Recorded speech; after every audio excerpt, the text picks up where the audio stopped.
नमस्कार, मैं हूं अनुपम कुमार और आप देख रहे हैं हमारा कार्यक्रम मिरर मॉर्निंग। बात करेंगे हम तमाम बड़ी खबरों की, लेकिन उससे पहले रुख करते हैं आज की सुर्खियों पर। 18 साल बाद हुई जेट परीक्षा विवादों में गिरी, 2 विषयों की परीक्षा रद्द।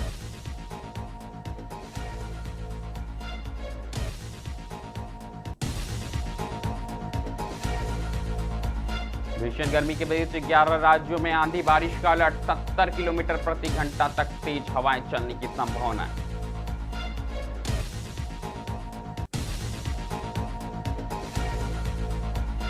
सीएसआर पहल से चंद्रपुरा की महिलाओं को नई उड़ान, 550 सिलाई मशीनों का हुआ वितरण।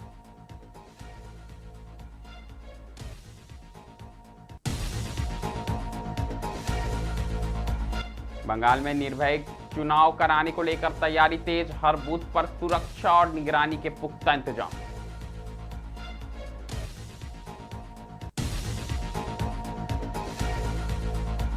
धनबाद में एयरपोर्ट की मांग पर गरमाई सियासत, सांसद प्रतिनिधि नितिन भट्ट ने विधायक अरूप चटर्जी के बयान पर किया पलटवार।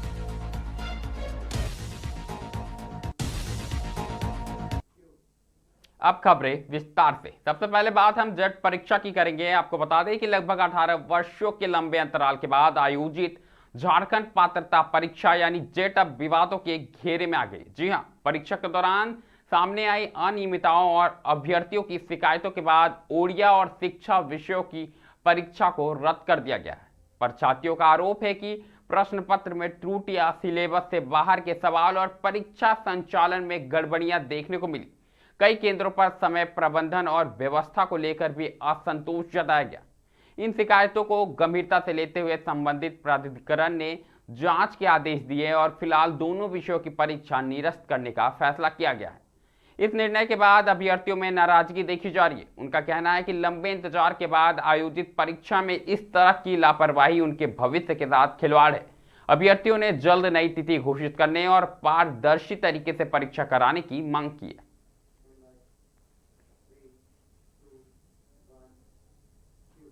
अगली खबर मौसम की है। आपको बता दें कि भीषण गर्मी से जूझ रहे देश के कई हिस्सों को जल्द ही राहत मिल सकती है। जी हां, भारतीय मौसम विभाग यानी आईएमडी ने उत्तर भारत सहित 11 राज्यों में तेज आंधी और बारिश का अलर्ट जारी किया है। विभाग के अनुसार इन क्षेत्रों में हवा की रफ्तार 60 से 70 किलोमीटर प्रति घंटे तक पहुंच सकती है, जिससे मौसम अचानक करवट ले सकता है। मौसम विभाग के मुताबिक पश्चिमी विक्षोभ और नमी भरी हवाओं के प्रभाव से कई राज्यों में बादल छाए रहेंगे और गरज चमक के साथ बारिश होने की संभावना जताई गई है। इस दौरान तेज हवाएं चलने के साथ बिजली गिरने की भी आशंका जताई गई है, जिससे लोगों को सतर्क रहने की सलाह दी गई है। विशेषज्ञों का कहना है कि यह बदलाव गर्मी से राहत जरूर देगा, लेकिन तेज हवाओं और आंधी के कारण फसलों, पेड़ों को कमजोर कर सकता है। साथ ही प्रशासन ने सभी संबंधित इलाकों में सतर्कता बढ़ाने और आपदा प्रबंधन टीमों को अलर्ट रहने के निर्देश दिए हैं। आईएमडी की माने तो लोगों से अपील की गई है कि खराब मौसम के दौरान खुले स्थानों पर जाने से बचें और पेड़ों और बिजली के खंभों से दूरी बनाए रखें तथा आवश्यक सावधानियां बरतें।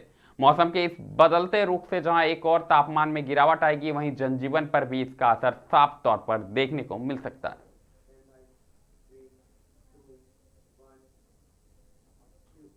अब रुक करेंगे हम दुग्धा का। आपको बता दें कि बीसीसीएल के सीएसआर पहल के तहत चंद्रपुरा स्कूल की महिला समूहों को आत्मनिर्भर बनाने की दिशा में एक बड़ा कदम उठाएगा। दरअसल दुग्धा के कर्माटांड स्थित टी मोड़ मैदान में आयोजित भव्य महिला सम्मान समारोह में 550 सिलाई मशीनों का वितरण किया गया। इस कार्यक्रम में बड़ी संख्या में महिला समूहों की सदस्य मौजूद रहीं, जिससे पूरा मैदान उत्साह और ऊर्जा से भर गया। आपको बता दें कि समारोह के मुख्य अतिथि गिरिडीह सांसद चंद्र प्रकाश चौधरी ने अपने संबोधन में कहा कि महिलाओं को सशक्त किए बिना समाज और देश का समग्र विकास संभव नहीं है। उन्होंने कहा कि आज महिलाएं हर क्षेत्र में अपनी मेहनत, लगन और संघर्ष के बल पर नई पहचान बना रही है। इस तरह की पहल उनके सम्मान, स्वाभिमान और उज्जवल भविष्य को सुनिश्चित करने में महत्वपूर्ण भूमिका निभाएगी।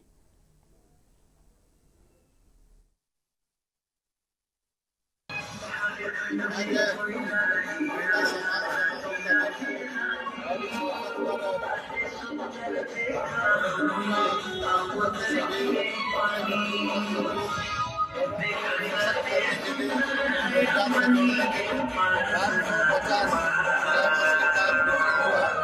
और हमको लगता है इस तरह का कार्यक्रम होने से महिलाओं को आत्मविश्वास हो, आने वाले भविष्य में और भी आरक्षण जैसे मुद्दे पर भी मैंने कहा कि भारत सरकार आदरणीय प्रधानमंत्री जी भी चाहते हैं कि महिलाओं को और सशक्त करें। इसके लिए लोकसभा में भी और विधानसभा में 33% महिलाओं को हम लोग आरक्षण देने का प्रस्ताव रखा है, लेकिन विपक्ष के लोग और यहाँ पर झारखंड में सत्ता में बैठे लोग इस प्रकार से महिलाओं के बारे में विरोध, आरक्षण का विरोध कर रहे हैं और दूसरे तरफ महिलाओं को किस प्रकार से बरगला रहे हैं। भाई उनको उचित सम्मान मिलना चाहिए, ताकि अपनी बात को विधानसभा में भी रख सके और लोकसभा में भी रख सके। 2000 और 3000 दे के 2500 दे के, ये 2500 में क्या सम्मान कर रहे हैं, जबकि हम लोग चाहते हैं उससे भी ऊपर उठा। रुख अब पश्चिम बंगाल का करेंगे, जहां आगामी चुनाव को लेकर चुनाव आयोग ने इस बार व्यापक और सख्त तैयारियां की हैं। जी हां, राज्य के मुख्य चुनाव आयुक्त मनोज कुमार अग्रवाल ने कालना में मीडिया से बातचीत के दौरान स्पष्ट किया कि आयोग का मुख्य उद्देश्य 100% मतदान सुनिश्चित करना है और मतदाताओं को पूरी तरह भयमुक्त वातावरण देना है। कालना के एक पेरिया राइस मिल मैदान में हेलीकॉप्टर से पहुंचे मुख्य चुनाव आयुक्त ने कहा कि किसी भी मतदाता को डराने धमकाने की कोशिश बर्दाश्त नहीं की जाएगी। यदि कोई ऐसी घटना होती है तो तुरंत चुनाव आयोग को सूचना देने की अपील की गई है। उन्होंने भरोसा दिलाया कि हर शिकायत पर त्वरित कार्रवाई की जाएगी। उन्होंने बताया कि इस बार प्रत्येक मतदान केंद्र पर सीसीटीवी कैमरे के जरिए 24 घंटे निगरानी रखी जाएगी। इसके साथ ही हर 10 बूथ पर एक क्विक रिस्पॉन्स टीम तैनाती रहेगी, जो किसी भी आपात स्थिति में तुरंत हस्तक्षेप करेगी। इन वाहनों में वेब कास्टिंग सिस्टम भी लगाया जाएगा, जिससे हर गतिविधि पर नजर रखी जा सकती है। कुल मिलाकर अगर हम बात करें तो आने वाले 29 अप्रैल के मतदान को लेकर चुनाव आयोग सख्त दिख रहा है और एक एक चीजों को अच्छी तरह से तैयार किया जा रहा है।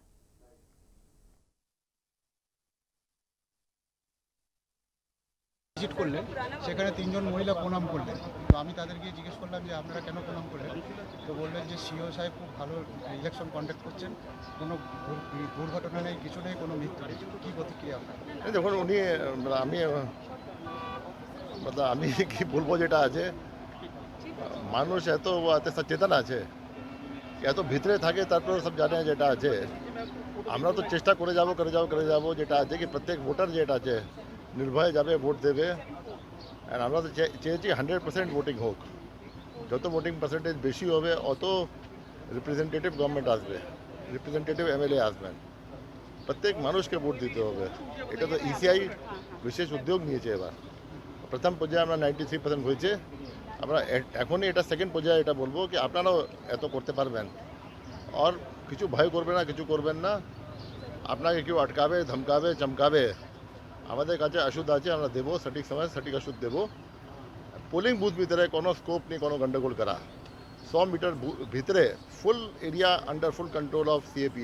बात करेंगे धनबाद की। आपको बता दें कि धनबाद में एक बार फिर एयरपोर्ट की मांग को लेकर कहीं ना कहीं सियासत तेज हो गई। मामले में सियासत एक के बाद एक बढ़ती जा रही है। इस बार सांसद प्रतिनिधि नितिन भट्ट ने प्रेस वार्ता की और निरसा विधायक के बयान पर जोरदार पलटवार किया। उन्होंने साफ कहा कि केंद्र सरकार धनबाद में एयरपोर्ट बनाने के लिए तैयार है। पिछले कई वर्षों से एयरपोर्ट के लिए राज्य सरकार से जमीन की मांग की जा रही है, जिसको लेकर कई बार उपायुक्त को पत्राचार भी किया गया, लेकिन जमीन मुहैया नहीं कराई गई।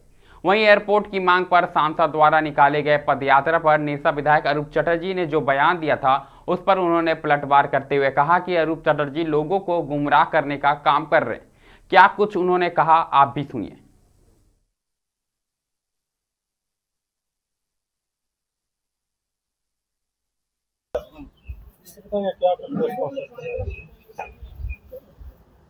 चौबीस तारीख को धनबाद जिले में धनबाद के लोकप्रिय सांसद श्री डुल्लू महतो जी, वर्तमान सांसद माननीय पशुपतिनाथ सिंह जी और बागमारा के लोकप्रिय विधायक माननीय शरद महतो जी के नेतृत्व में धनबाद में एयरपोर्ट निर्माण में राज्य सरकार द्वारा जमीन उपलब्ध नहीं कराने के खिलाफ धरना का आयोजन किया गया था, जो कि आप लोगों ने भी देखा। आप लोगों ने बहुत अच्छे से कवरेज भी किया कि हजारों की संख्या में धनबाद की देवतुल्य जनता धनबाद में एयरपोर्ट निर्माण के समर्थन में माननीय सांसद डुलू महतो जी के साथ खड़ी हुई और कार्यक्रम का सफल होना यह दिखलाता है कि लोग धनबाद में एयरपोर्ट चाहते हैं। लेकिन जैसे ही कार्यक्रम सफल हुआ तो कुछ लोगों के पेट में दर्द होना चालू हो गया। उसमें सबसे पहले किसी को पेट में दर्द हुआ तो निरसा के माननीय विधायक श्री अरूप चटर्जी जी थे, जिन्होंने तुरंत प्रेस वार्ता कर तरह तरह के आरोप लगाए कि केंद्र सरकार ने अभी तक कोई जमीन के लिए मांग ही नहीं की और ये लोग जमीन निर्माण का आरोप लगा रहे राज्य सरकार पर कि जमीन नहीं उपलब्ध करा रही है। और भी बहुत तरह के आरोप माननीय विधायक अरूप चटर्जी ने धनबाद को लेकर लगाए। लेकिन मैं माननीय अरूप चटर्जी जी से ये पूछना चाहता हूं कि कल से ही सोशल मीडिया में एक आपका वीडियो चल रहा है जिसमें दिखाया जा रहा है कि लोकतंत्र के मंदिर विधानसभा के अंदर में आप राज्य सरकार को घेर रहे हैं कि केंद्र सरकार जब एयरपोर्ट बनाने के लिए तैयार है, केंद्र सरकार जब आपसे जमीन मांग रही है तो आप जमीन उपलब्ध क्यों नहीं करा रहे। रुक अब हम हजारीबाग जिले का करेंगे, जहां झारखंड गृह रक्षा वाहिनी क्षेत्रीय प्रशिक्षण केंद्र में रविवार को पासिंग आउट परेड समारोह का आयोजन किया गया। आयोजित कार्यक्रम में बतौर चीफ गेस्ट उपायुक्त हेमंत सती सहित कई अधिकारी शामिल हुए। इस अवसर पर 365 गृह रक्षकों ने सेवा मूल्यों को बनाए रखने, संविधान के प्रति श्रद्धा और अपने कर्तव्यों का ईमानदारी पूर्वक पालन करने की शपथ ली। वही मार्च पास्ट में प्रशिक्षुओं को अनुशासन और प्रशिक्षण का उत्कृष्ट प्रदर्शन देखने को मिला। इस दौरान मीडिया से मुखातिब होते हुए उपायुक्त ने कहा कि मात्र 63 दिनों के अल्प समय में इतना शानदार परेड प्रदर्शन करना सराहनीय है। इसके साथ ही उन्होंने सभी प्रशिक्षुओं को होमगार्ड के रूप में नए जीवन की शुरुआत के लिए शुभकामनाएं दी। जिला समशिष्टा रोहित आनंद ने प्रशिक्षुओं को अनुशासन बनाए रखने और होमगार्ड के मूल्यों के अनुरूप कार्य करने की सलाह दी। उन्होंने कहा कि प्रशिक्षण के दौरान न केवल हथियार संचालन बल्कि शारीरिक फिटनेस के लिए भी नियमित ड्रिल और योग का भी अभ्यास कराया गया है।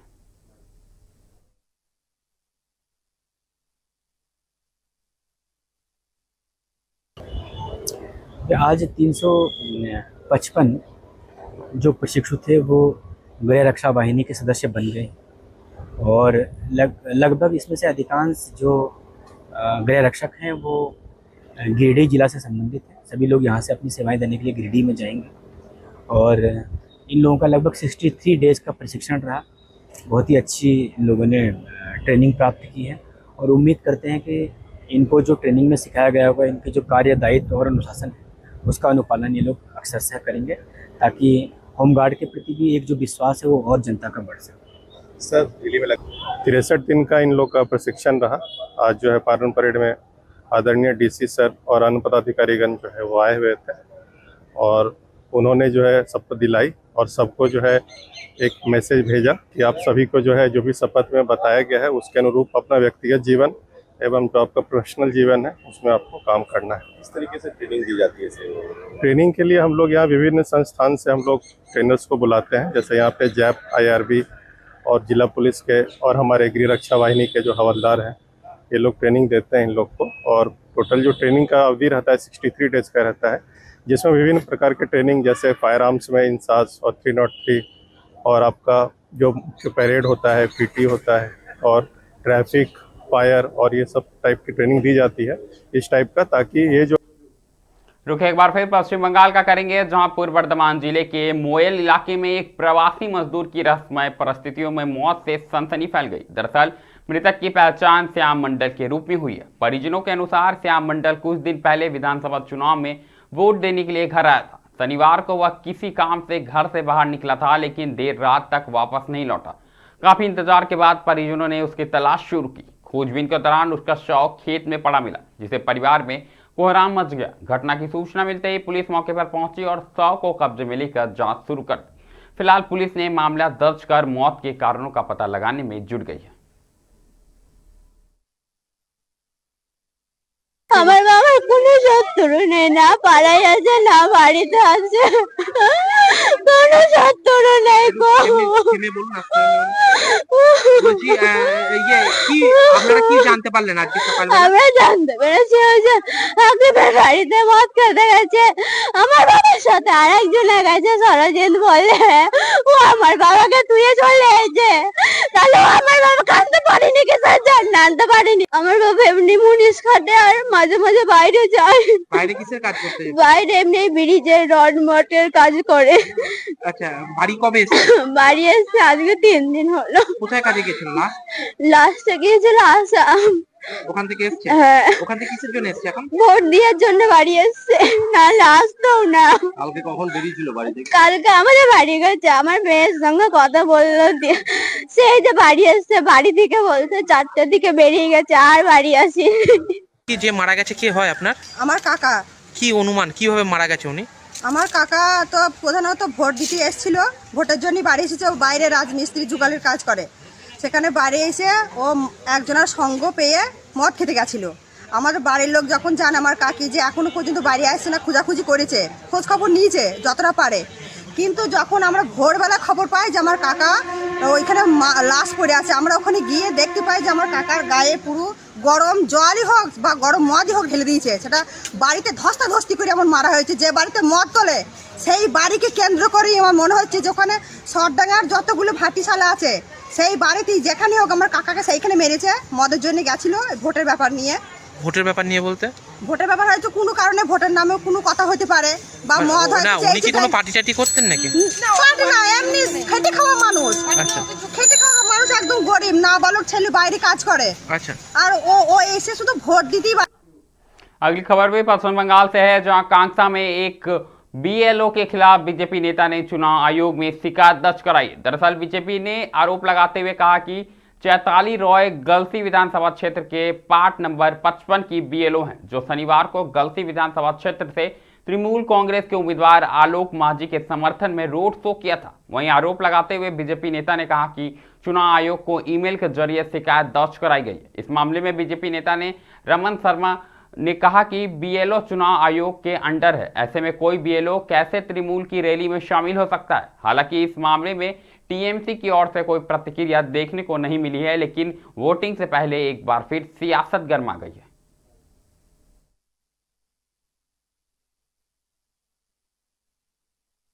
প্রকাশ্যে দেখা যাচ্ছে যে তৃণমূলের মিছিলে বিএলও হাঁটছে। সে বিএলও তো ইলেকশন কমিশনের অধীনস্থ গণতন্ত্রের আর পর্ব করতে এসছে।